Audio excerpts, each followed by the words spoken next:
Hola mis reinas, I'm Carla and I'm the Reina behind Reina Reset. This is my first YouTube video, so thank you for being here. I really appreciate it. Reina Reset started as an online community to help women empower one another, connect with one another, and discover the Reina that they were always meant to be. It all really started about 3 years ago when I lost my best friend. I lost my mom to cancer. She was really the anchor and the light source of my sunshine. And when she passed, I tried really hard to fill in that void with any kind of love. And I found myself in a toxic, unstable relationship with a man who might have been a narcissist, was very manipulative, and really tried to isolate me from my family, who had always been my rock.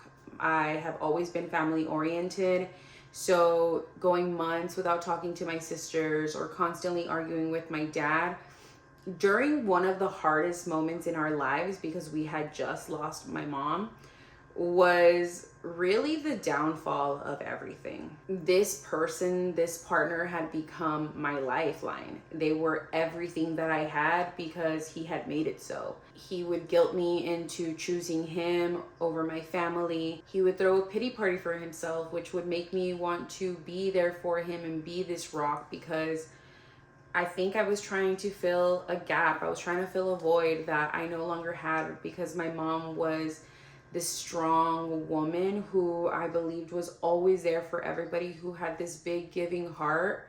I think I overcompensated because I was hurting so much. So I allowed myself to be in this very vulnerable state with this man, and I gave him everything with receiving nothing. This really caused tension between my family and I, because my sisters could see right through his act and I was completely blind to it. I fought so hard for this relationship because I was determined to make it work. And I think it was because I knew that if I let him go, I had to deal with the grief of my mom, and I wasn't ready for that. I think for a very long time, I was angry about losing my mom, and sometimes I still am. About a year in, I started to notice all of the red flags. I started to notice how I was now the one paying for the whole relationship. I was now $10,000 in debt. I had bought this man 2 vehicles. My credit score had dropped significantly. Me and my sisters didn't talk. My dad was this close to disowning me. I was looking to rehome my dogs. There were so many things that I was giving up because I was trying so hard to keep this relationship alive. Now looking back, I realize how pathetic I was, how desperate I looked, how lost I truly was. Then there was one night where I was working late, but I got out a little bit sooner than I imagined.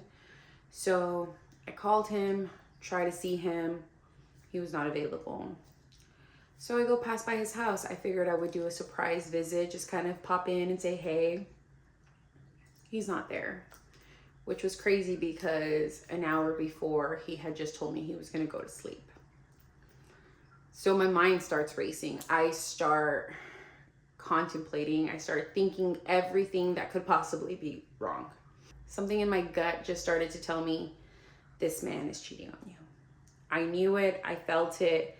There was no way for me to deny it because I just could not find another reason why this person was lying to me or wasn't where he said he was.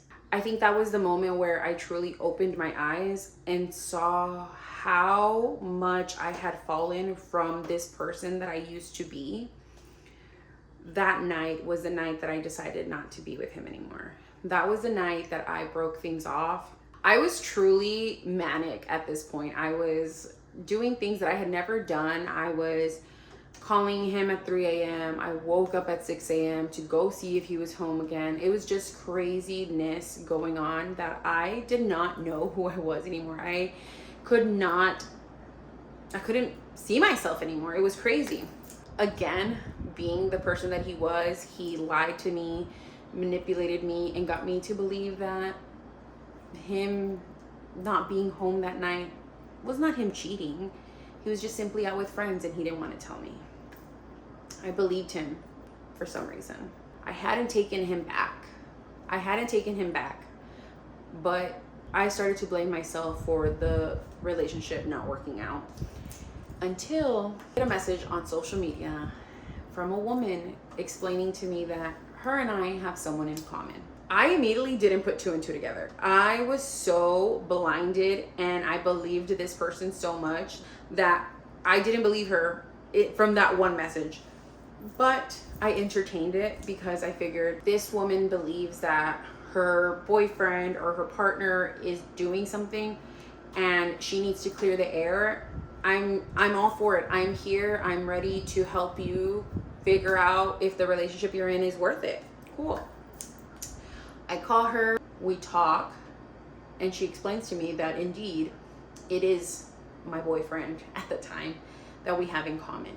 And she explains to me that for the past year, the year that I had been with him, her and I had just been really living the exact same life. He was planning to marry her while he was planning to marry me. He was planning to meet her parents while he was meeting my family. He was trying to start a family with both of us. It was just chaos. And it was just so ugly to know that somebody could look me in the eye and lie to me and betray me and see that I am constantly fighting with my family, that I'm choosing this person over my family, and he could still look me in the eye and play this good, amazing man.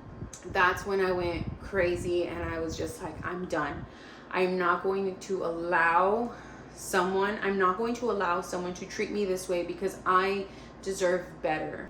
It's crazy to say that when all of that happened, the only people that were there for me other than my best friends were my sisters and my dad.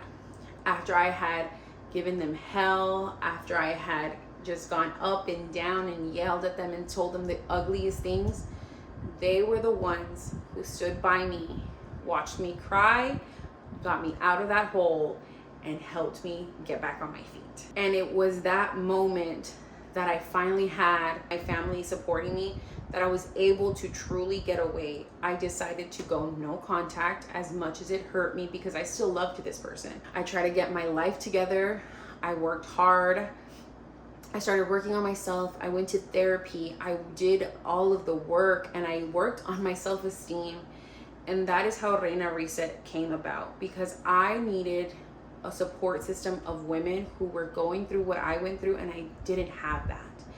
And I decided that I went through all of this to help someone else. I was going to be the person that I needed when I was going through this, because yes, my family was there. I had my family to support me, but I had no one to just connect and understand me in this point, or at least I felt like I didn't. That's where Reina Reset was born. It was a painful experience that created this beautiful thing. Honestly, I can say that I'm actually very happy that it happened, because I think I learned a lot, not only about people and how not to be naive, but I learned a lot about myself, and I learned that I am so strong and resilient, and I think there is so much beauty in pain and struggle that I'm ready to share with everybody. I hope you follow me if you're ready to heal, reconnect with yourself, or become the best version of yourself. I'm here to help you connect to the Reina that you were always meant to be. I love you all. Adios.